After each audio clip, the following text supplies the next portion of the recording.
Hello guys, இன்றைக்கி நம்ம என்ன பார்க்க போகிறோம்னா சுண்டக்காய் முட்டை பொரியல் செய்ய போகிறோம். வாங்க எப்படி செய்யலான்னு பார்க்கலாம்.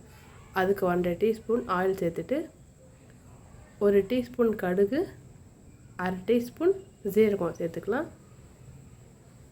2 பெரிய வெங்காயம் பொடிசாக கட் பண்ணி அதுவும் சேர்த்துக்கலாம்.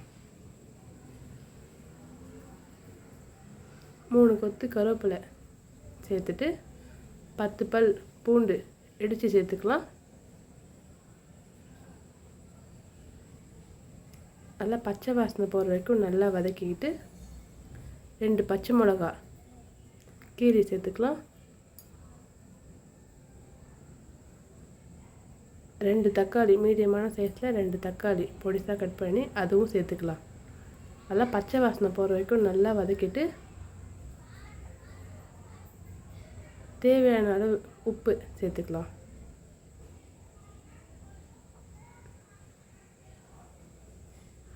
நல்லா தக்காளி நல்லா மசிஞ்சு வர வரைக்கும் நல்லா வதக்கின பிறகு க்ளீன் பண்ணி ரெண்டாக கட் பண்ணி சுண்டைக்காவை இப்போ சேர்த்துக்கலாம். இந்த சுண்டைக்காய் வந்து ஒரு 1/4 கிலோ இருக்கும்.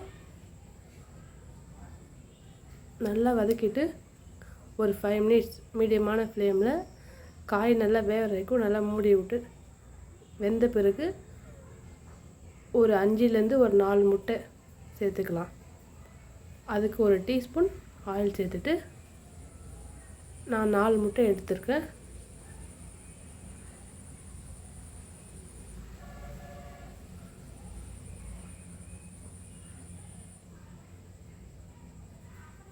தேவையான அளவு உப்பு சேர்த்துக்கலாம்.